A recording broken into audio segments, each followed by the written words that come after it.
Perpu dibuat berdasar itu. Materinya kan tidak pernah dibatalkan oleh MK.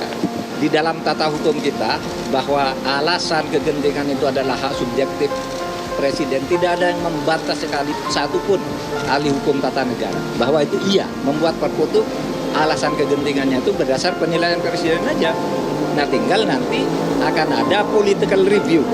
Political review-nya di DPR masa sidang berikutnya, judicial review-nya kalau ada yang mempersoalkan ke MK, kan gitu aja.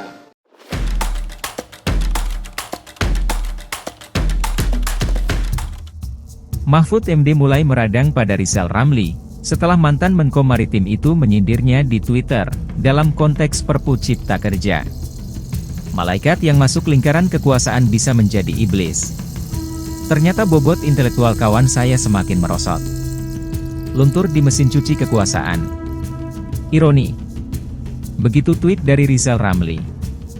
Kekesalan Mahfud MD diluapkan dengan membalas cuitan itu, ternyata Rizal Ramli ini makin ngawur dan bodoh. Tunjukkan, kapan saya bilang bahwa setiap orang yang masuk kekuasaan menjadi iblis. Gobloklah pernyataan tersebut. Kapan dan di mana saya bilang begitu? Ayo. Saya bilangnya bukan begitulah tapi begini, tweet Mahfud 4 Januari 2024. Mumpung ada di sini saya puaskan sekarang. Saya mengatakan begini, malaikat pun kalau masuk ke dalam sistem kita jadi iblis. Mahfud kemudian menjelaskan, maksud pernyataan, malaikat akan menjadi iblis bila masuk ke sistem Indonesia.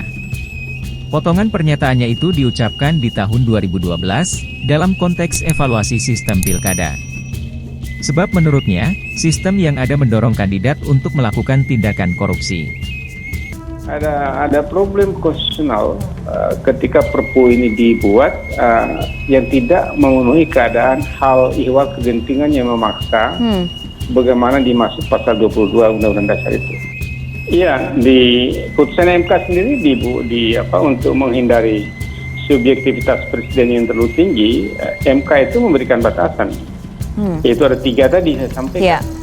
Karena itu kalaulah betul misalnya ada suatu kegentingan yang memaksa sehingga Presiden harus mengeluarkan Perpu, nah undang-undangnya masih ada dan tidak begitu buru-buru karena undang-undang masih berlaku sampai akhir tahun ini.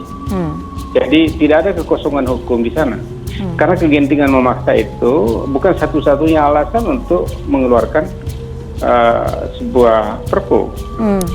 Harus ada di tengah kegentingan memaksa itu tidak ada hukum untuk menyelesaikan masalahnya. Untuk mengatasi masalah kegentingan itu. Sekarang hukumnya ada dan undang-undangnya ada, yaitu Cipta Kerja masih berlaku sampai pada akhir tahun ini.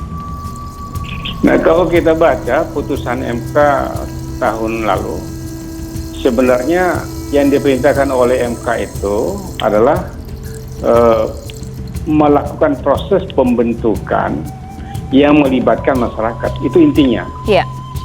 Nah, jadi pelibatan masyarakat sebagai unsur yang esensial dalam putusan itu karena dalam proses pembentukan Undang-Undang Cipta Kerja itu kurang sekali keterlibatan masyarakat itu.